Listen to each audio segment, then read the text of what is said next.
let's do something together. Okay, so here's what's going to happen. Over the next 2 weeks, I'm going to be showing you 5 very common issues that come up during transfers and while folks are caring for people who need assistance with mobility, with basic self-care tasks, that kind of thing. These are things that I've seen over and over and over again throughout the course of my career, and they're so simple, they're really easy to correct. It's just simply that a lot of the times folks aren't aware of them. So what I want you to do though is right now get a pen and a piece of paper or pencil, whatever you need, and just write down what you think those 5 things might be. Okay? All right, you can start now.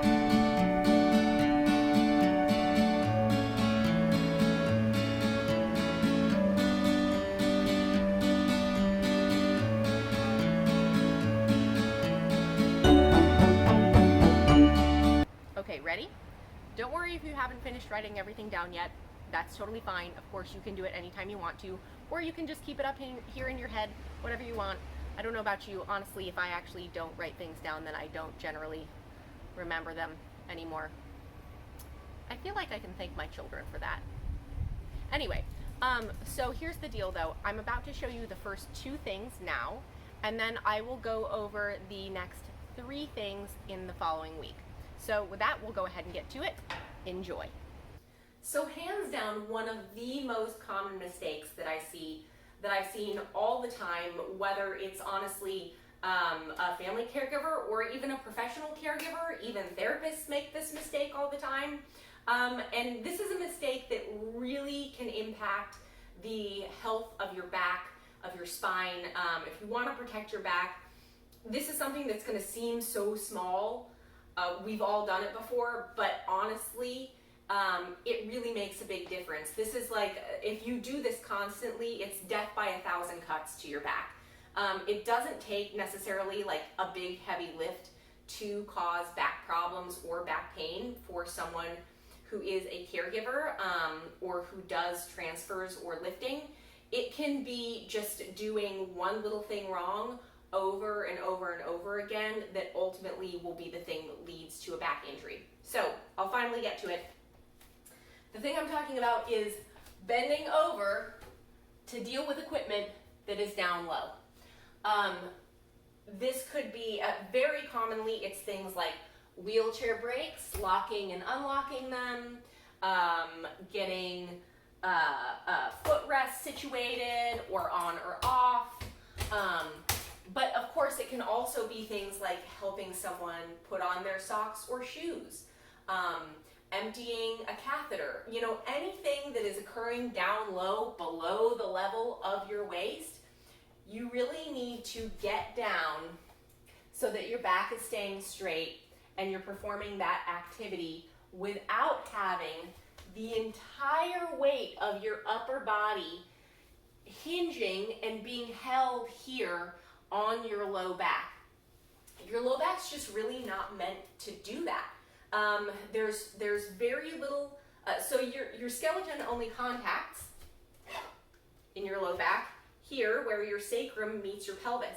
So that means that the entire weight of your whole upper body is right here, and it's all being held up by these long extensor muscles that attach here and go up along your spine.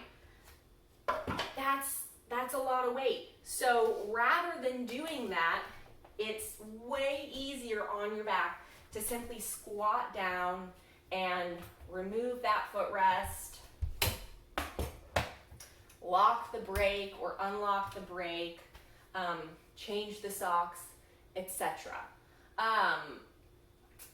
It seems like it takes longer, and of course the reason that people do this inevitably is because it feels like it's shorter. It's a shortcut to do that. But trust me, in the long run, your back will thank you. Of course, the other reason that someone might choose to bend over instead of squat down is maybe you have knee pain or you have weakness in your legs that makes it difficult to squat. You know, definitely you can use alternative methods. You know, maybe it's hard for you can get up and down, you're strong enough to get up and down, but it's just kind of hard for you to squat down. Have a little stool that you can put there, and you can sit down and help someone with their lower body dressing, or you can get that wheelchair footrest on and off, or you can do something where you're going to have to hang out here for a little bit longer versus just kind of being quickly up and down. Having a little stool can help.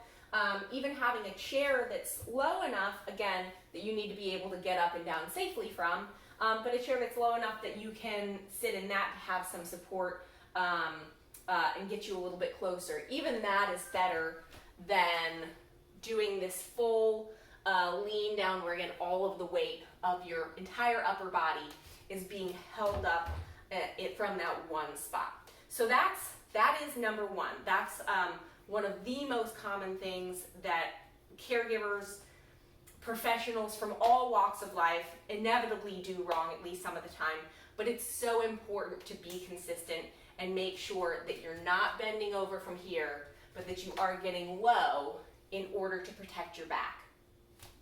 The second super common problem I've seen is when people are trying to transfer someone else, and instead of supporting them by their middle, by their center of gravity, they try to assist them using that person's hands.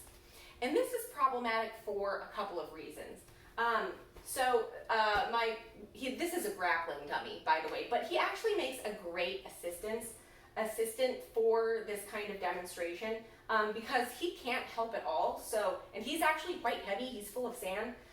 So he's a good example of doing a total assistance transfer. So he's a good example of why not to do this actually. So let's say you do have someone who really truly needs complete assistance to move, and you are having to physically move them without a piece of equipment. Then you wouldn't want to be pulling on them by their hands because, of course, that's a lot of force on their hands, their wrists, their elbows, certainly on their shoulders. All of the weight of their body is being pulled down on those joints, and so the risk of doing damage or accidentally causing an injury in that scenario is really high. So that's one good reason not to do it. Of course, the other reason then is I don't have that person's weight close enough to me to actually be able to control it and manage it. I don't have that weight close enough to me to be able to more safely load it with my own body and transfer it with my own body. It's sort of like if you think of, if you were moving and you had a box full of some kind of heavy items, but you could get it on your own, would you close the lid of the box and lift it up from the bottom? Or would you open the lid of the box and pick it up by the cardboard lid? No, of course you wouldn't do that. You would pick it up by the bottom of the box. Why? Because you're able to manage that weight with more control. You're able to keep it closer to your body, and therefore you can carry it more safely and easily. It's the same exact thing with a person. The arms here, the hands, are like the lid of the box. Basically, you have no control over what is going on to the rest of the body if this is all you're holding on to. The other thing to keep in mind is that if you are working with someone or caring for someone who actually can assist, and in most cases, people often are more capable of helping than we give them credit for or than we know. So if you're working with someone who actually can help, say by pushing through their arms, by reaching for a chair, then if you're holding their hands, you basically have made it so they can't do that anymore. So instead, we want to allow their hands to be free so that they can provide as much assistance, so that they can participate as much as possible in their own movement, as opposed to us being responsible for the whole thing and not having very good control over what happens to their body. And that's why we always want to make sure that we're lifting from someone's center of gravity down around their waist or their lower hips, so that we have good control over how their body is moving, so that we can keep them safe, so that we can keep ourselves safe as well by making sure that we are loading the weight as safely as possible. Okay, that's it for this week. Make sure that you come back again next week for the next 3 common mistakes made during transfers that are super easy to correct, super easy to just notice and change in order to make transfers a lot safer, a lot easier, certainly a lot better for your back.